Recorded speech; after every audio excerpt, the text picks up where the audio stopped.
এরা আবার আমার নামটা বিকৃত করে, একজনের নাম জনাব মামুনুল হক মুফতি, আরেকজনের নাম এনায়েতুল্লাহ আব্বাসী সাহেব পীর, আমার নামে বিকৃত কথাবার্তা বলে।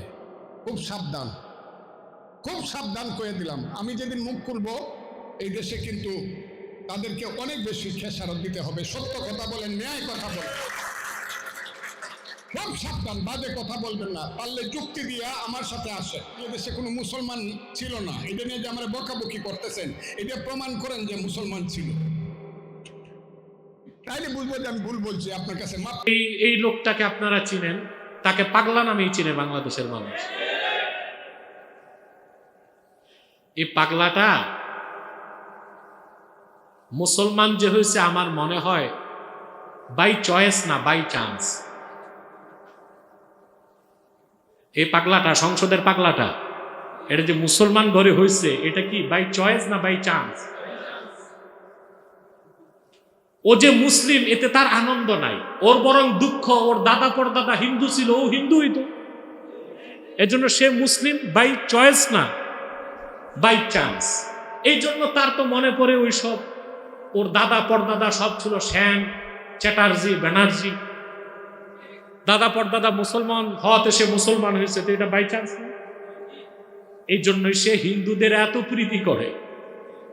বেটা, হিন্দুরা যেখানে মূর্তি বানাচ্ছে রংপুরে, হিন্দুদের টার্গেট হচ্ছে ভারতের চিকেন নেককে প্রশস্ত করবে তারা। এই জন্য রংপুরটা দরকার, সেই জন্য তারা সেখানে মূর্তি বানাচ্ছে। এটা শুধু শিরক নয়, শুধু মুসলিমদের বিরোধী নয়, বাংলাদেশের স্বাধীনতা বিরোধী কার্যক্রম হচ্ছে।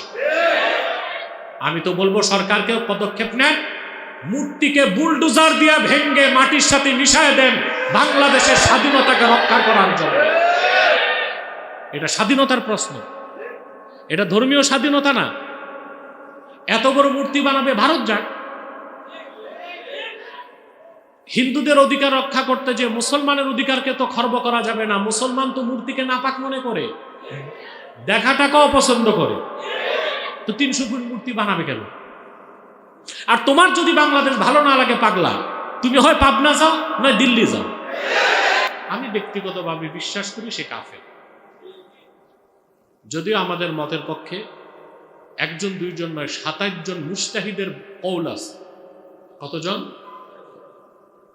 এর মধ্যে ইমাম বারজানজি রহমতুল্লাহ আছে, নাসিরুস সুন্নাহ আছে, হাফেজ জালালউদ্দিন সুয়ুতিও আছে।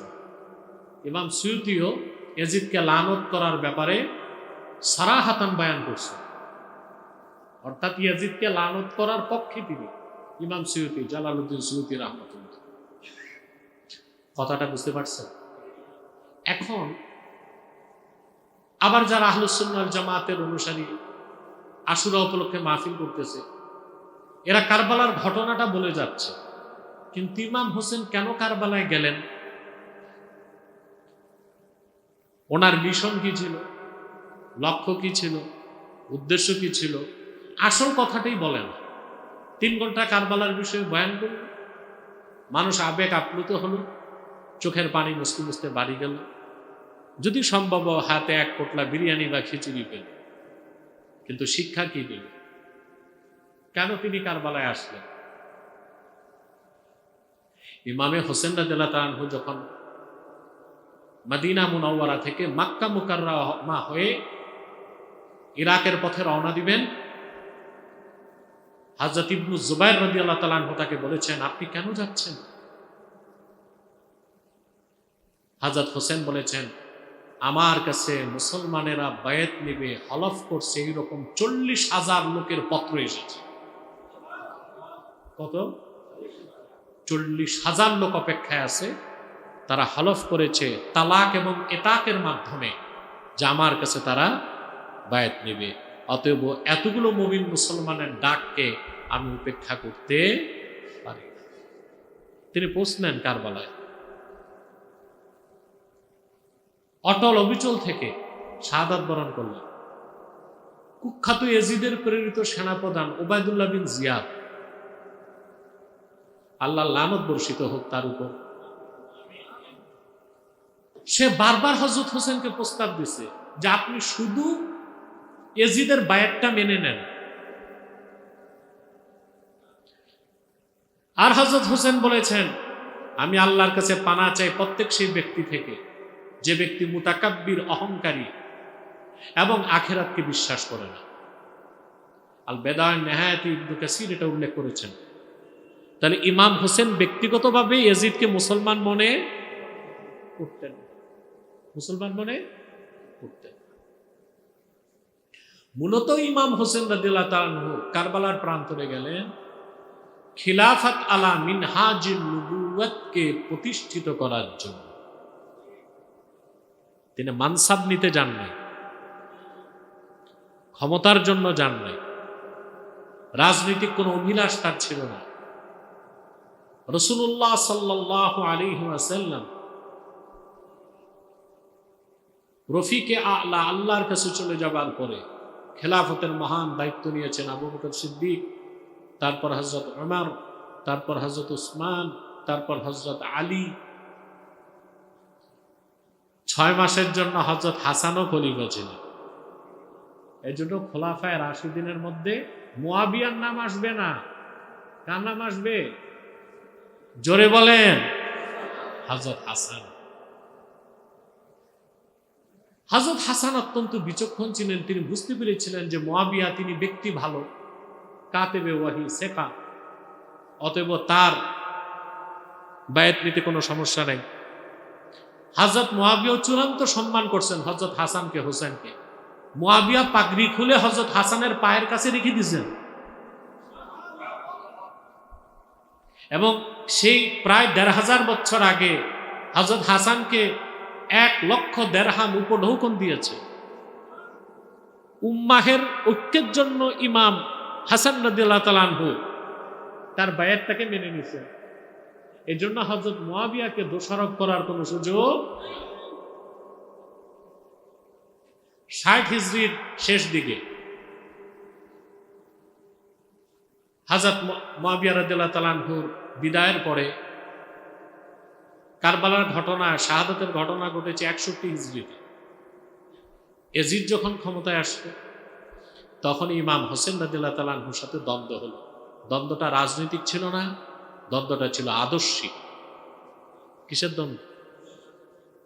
হযরত ইমাম হোসেন চাইছেন খেলাফত, ইয়াজিদ চাইছে মুলুকিয়াত। ইয়াজিদ কি চাইছে? মুলুকিয়াত। সে রাজতন্ত্র চাইছে, জমহুরিয়াত। ইয়াজিদের শাসন ব্যবস্থায় কিছুটা গণতন্ত্রের কনসেপ্ট পাওয়া যায়। সকল নেককাররা সমর্থন করছেন ইমাম হোসেনকে, আর যত বদকার, লম্পট, ক্ষমতা লোভী, সংখ্যায় বেশি ছিল তারা সমর্থন করছে ইয়াজিদকে। তো গণতান্ত্রিক পদ্ধতিতে চিন্তা করলে ইয়াজিদ বৈধ শাসক ছিল।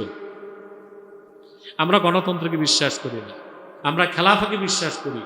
মানসাবুল খেলাফতে যিনি দায়িত্ব পান তাকে তারাই নির্বাচিত করবে। ভালো মানুষদের মধ্যে সবচেয়ে ভালো মানুষকে ভালো মানুষরা নির্বাচিত করবে। এটা হচ্ছে খেলাফত। এটা কি? অর্থাৎ ভালো মানুষেরা সবচেয়ে ভালো মানুষকে খলিফা বানাবে। আর গণতন্ত্র হচ্ছে ভালো খারাপ কিচ্ছু নাই, সুদখোর, ঘুষখোর, লম্পট, চোর, যার পক্ষে সমর্থন বেশি সে নেতা হবে। ঠিক না? আপনার যে ভোট দেন না? কথা বল। এই ভোটে মাথার কোয়ালিটি দেখা হয় না মাথা গণনা করা হয়? মাথার কোয়ালিটি, মাথা গণনা করা হয়। কি গণনা করা হয়? মাথা গণনা করা। মাথা গণনা করা হয় বলে ঢাকা বিশ্ববিদ্যালয়ের ভাইস চ্যান্সেলরের মাথার যেই দাম, রাস্তার মুসির মাথার সেই। এখানে কোয়ালিটি দেখা হয় না, গণা হয়, মাথা গণা হয়। এটা গণতন্ত্র। মুলুকিয়াত, জমহুরিয়াত একটাকেও ইসলাম সমর্থন করে না। আর ইমাম হোসেন রাদিয়াল্লাহু তাআলা আনহুর সাথে দ্বন্দ্বটা ছিল ইয়াজিদের আদর্শিক। কি ছিল? আদর্শিক। যদিও রাজনৈতিক বিষয়টা সামনে ছিল, মূল ছিল কি? আদর্শিক। এই কথাটা যতদিন আমরা মন মস্তিষ্কে গেঁথে নিতে না পারবো ততদিন পর্যন্ত কারবালার চেতনায় উদ্বুদ্ধ হতে পারবো না। আমাদের রাজনীতির চেতনার উপর, কিসের উপর? কেউ বলে 47-এর চেতনা লালন করি, কেউ বলে 52-এর চেতনা লালন করি, কেউ বলে 71-এর চেতনা লালন করি। সবাই চেতনা নিয়ে আসে। আমরা কারবালার চেতনা লালন করি। কোনটা লালন করি? এটা আমরা লালন করি। এই জন্য আমরা রাজনৈতিক প্রলোভন, টাকার লিপ্সা, ক্ষমতার মোহ সব কিছুকে পদদলিত করে খেলাফতের কনসেপ্ট থেকে এক মুহূর্তের জন্য সরতে পারি না। রাসূলুল্লাহ নাতি রক্ত দিয়ে গেছে খেলাফতের জন্য। তো এইটার বিপরীত কিছু চিন্তা করারও তো সাধ্য আমাদের। খেলাফত বিষয়টা একটু বুঝেন। খেলাফত যিনি কন্ট্রোল করেন, যার দ্বারা প্রতিষ্ঠিত হয়, নিয়ন্ত্রিত হয়, তিনি খলিফা। আমরা মূর্খরা খলিফা মনে করি টেইলারকে। কাকে? টেইলারকে বলে খলিফা। এগুলো হচ্ছে ইংরেজ কুকুরের দল শিখায় গেছে। কারা? ইংরেজ এই কুকুরের দল এগুলো শিখায় গেছে। টেইলারের নাম দিছে খলিফা। আরে ওটা দর্জি। ওটা কি? খলিফা তো chief executive of Islamic State. খলিফা তো তিনি যে শরিয়া রাষ্ট্রের প্রধান। শরিয়া রাষ্ট্রের তার নাম কি? আর বাঙালি শিখছে দর্জির নাম খলিফা। এই দেশের মানুষ খেলাফত কি করে বুঝবে? শরিয়া রাষ্ট্রে যিনি বিচারপতির দায়িত্ব পালন করেন তাকে বলা হয় কাজী। আমাদের দেশে যে বিয়ে পড়ায়, বগলে খাতা মাথায় ছাতা, এর নাম দিছে কাজী। কাজী সাহেব। কি বলে? কাজী সাহেব। কাজী সাহেব আসছে, কাজী সাহেব আসছে। আরে এ লোক হচ্ছে ম্যারেজ রেজিস্টার। নাম দিছে কি? এগুলো হচ্ছে ইসলামী রাজনীতির মূল্যবান পরিভাষাগুলোর অপপ্রয়োগ শিখাইছে ইংরেজ কুত্তার দল। ঠিক কিনা? তা আমাদের তো তা ঠিক করতে হবে। কি করতে হবে? অন্তত এখন কাজী বলতে হলে একজন প্রসিদ্ধ মুফতিকে কাজী বলতে হবে, না ম্যারেজ রেজিস্টার কথা বলা যাবে? দর্জিকে খলিফা বলা যাবে না। এখন খলিফা বলতে হলে কোনো আধ্যাত্মিক নেতাকে বলতে হবে, কারণ সেও খেলাফতের ধারক। সেও খেলাফতের ধারক। কথা বুঝতেছেন? আদম আলাইহিস সালামকে আল্লাহ সৃষ্টি করলেন। সৃষ্টি করার আগে ফেরেশতাদেরকে বললেন, আমি পৃথিবীতে আমার খলিফা নিযুক্ত করতে চাই, অর্থাৎ যে আমার স্থলাভিষিক্ত হিসেবে আমার বিধানকে জমিনে কায়েম করবে। ফেরেশতারা বাধা দিছে না? আতাজালু ফিহা মান ইউফসিদু ফিহা ওয়া ইয়াসফিকুদ দিমা আই আতুরিদু আন তাখলুকা খালিকাতান। আল্লাহ, তুমি কি এমন কোন সৃষ্টি করতে চাও যারা পৃথিবীতে ফাসাদ করবে, রক্তপাত করবে, বিশৃঙ্খলা করবে? আমরাই তো তোমার ইবাদত করছি, তসবিহ পড়ছি, পবিত্রতা ঘোষণা করছি। আল্লাহ বললেন, ইন্নী আ'লামু মা লা তা'লামুন, নিশ্চয় আমি যা জানি তোমরা তা। বলেন, আমি যা জানি তোমরা তা।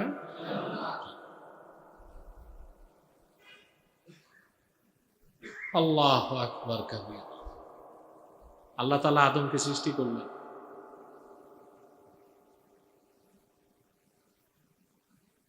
ফেরেশতারা বুঝতে পারে নাই আদমকে আল্লাহ কেন সৃষ্টি করতেছেন, কিন্তু ইবলিস বুঝতে পারছে। ইবলিস সেজন্য আদম আলাইহিস সালামকে তৈরি করার পর থেকেই তার হিংসা শুরু। কোন কোন রাওয়ায়াতে আসছে, সনদ যাচাই করার বিষয় আছে, হিংসা আক্রোশে ইবলিস হযরত আদমের পুতলার উপর থুতু নিক্ষেপ করছিল। ওটা যে পড়ছে পেটের মাঝখানে, আল্লাহ ওই নাপাক মাটি সরাই দিয়েছেন, এই জন্য নাভিটা ফাঁক আছে। নাভিটা ও বুঝতে পারছিল ঘটনা কি হতে যাচ্ছে। প্রিয় সুধী, আল্লাহ তাআলা আদম আলাইহিস সালামকে সৃষ্টি করলেন। ওয়াল্লামা আদম আল আসমাআ কুল্লাহা, আল্লাহ সব কিছুর নাম তাকে শিক্ষা দিলেন। সুবহানাল্লাহ। ফেরেশতাদের সামনে উপস্থিত করলেন। ফেরেশতাদেরকে বললেন, এ সব কিছুর নাম বলো। তারা মস্তক নত করে বলল, ক্বালু সুবহানাকা লা ইলমা লানা ইল্লা মা আল্লামতানা। সবটুকুন পবিত্রতা আল্লাহ তোমার, আমাদের যতটুকু ইলম দিছে এর বাইরে আমাদের কোনো ইলম। কোন ফেরেশতা কোনো কিছুর নাম জানে না, কোনটা আম কোনটা জাম। সূর্যের নাম সূর্য, চাঁদের নাম চাঁদ, এই একটা নামও ফেরেশতারা। ফেরেশতাকে যে ইলম দেওয়া হয়েছে ওটা ইলমুত তাসাউইর, আমল নামায় দৃশ্যটা উল্লেখ করে রাখে। কারণ তাদেরকে কোনো নামই শেখানো হয়নি। নাম শেখানো হয়েছে কাকে? আদম আলাইহিস সালাম। তারপর বেহেশতের মধ্যে আদম আলাইহিস সালাম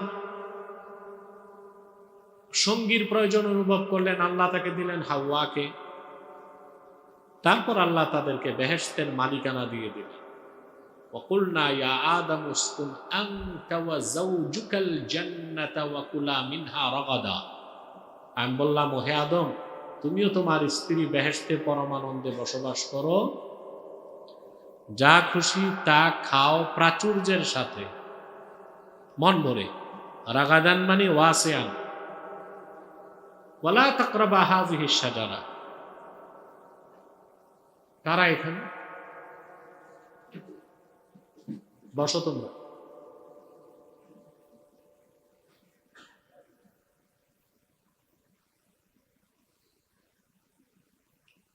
কথা খেয়াল করতেছেন? ওয়ালা তাকরাবা হাযিহিশ শাজারা। আর এই একটি বৃক্ষের কাছেও যেও না।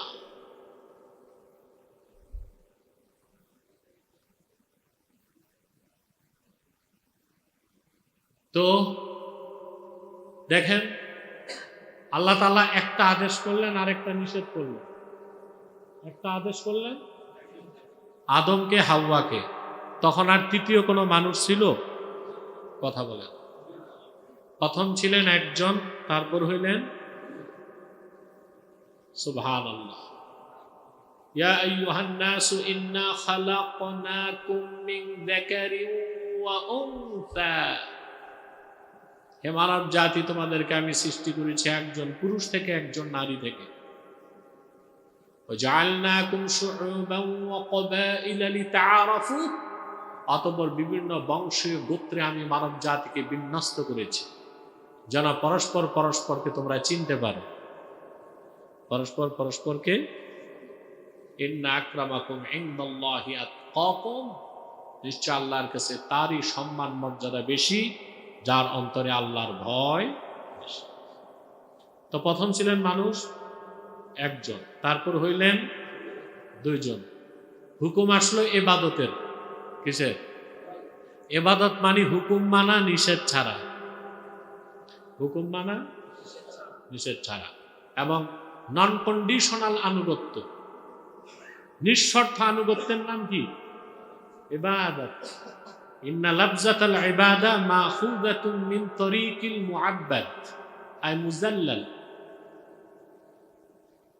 জামাকশরীর মতে ইমাম কাশাফি তিনি উল্লেখ করেন যে ইবাদত শব্দটার উৎপত্তি তরিকুল মুআব্বাদ আই মুজাল্লাল। পায়ের আঘাতে পথ হয় না? এই পথ কেউ বানায় না? পায়ের আঘাতে হয়। চলতে চলতে পদাঘাতে সৃষ্ট পথ তরিকুল মুআব্বাদ। ওর নিজের কোনো ইচ্ছা নাই, চাওয়া পাওয়া নাই। আল্লাহর বিধানের সামনে বান্দা তার ইচ্ছাকে সবটুকু স্যাক্রিফাইস করে দিবে। বান্দার কিছু চাওয়া নাই, পাওয়া নাই, কন্ডিশন নাই, শর্ত নাই। বিনা শর্তে আল্লাহর আনুগত্য গ্রহণ করার নাম হচ্ছে ইবাদত। এই ইবাদত শুরু হলো কই? জোরে ব্যাস। আল্লাহ বললেন সব খাও, আর এই একটা আদেশ। আরে কথা বলুন, কথা বলেন। একটা আদেশ শুরু হলো কি? কোথায়? তারপর তো দীর্ঘ ঘটনা, সেটা তো বলার টাইম নাই। তাহলে তো আমি সাবজেক্ট থেকে অনেক দূরে সরে যাব। শয়তানের প্ররোচনা একটা ভুল করলেন আদম আলাইহিস সালামের স্ত্রী, আর স্ত্রীর অনুরোধে তিনিও ভুলটা করেই ফেললেন। গুনাহ করছেন এটা আমরা বলতে পারি, পাপ করছেন এটা আমরা বলতে পারি না। পিতা যদি ভুলও করে, সন্তান কি পিতার ভুল ধরে? কথা বলেন। বাবা যত বড় পাপী হোক, সন্তানকে তার মুখে বলতে পারে পাপ করছে? কথা বলেন। এটা আদবদার সন্তানদের মুখে আসতে, আর দোষটা তো আল্লাহ তাআলা নিজে আদমকে দেন নাই, দিয়েছেন শয়তানকে। ওয়াজাল্লাহুমা শায়তানু আনহা। আদম হাওয়াকে বেহেশত থেকে বের করছে কে? শয়তান। তা আমাদের মধ্যে কিছু পাগল ছাগল আছে, শয়তানকে দোষ দেয় না, দোষ দেয় বাবা আর মাকে। আছে কি না? এরকম অনেক ভুল তফসিল লেখা হয়েছে, এগুলো আমাদের বাদ দিতে হবে, ঠিক কিনা? দোষ দায়ী যে কে? কোরআন শরীফে আছে। শয়তানকে দায় দেয় না, দায় দেয় কাকে? বাবা মা। চলে আসলেন আদম আলাইহিস সালাম দুনিয়ায়, তিনি এক জায়গায়, স্ত্রী হাওয়া আরেক জায়গায়, একজন জেদ্দাতে আরেকজন শ্রীলঙ্কাতে।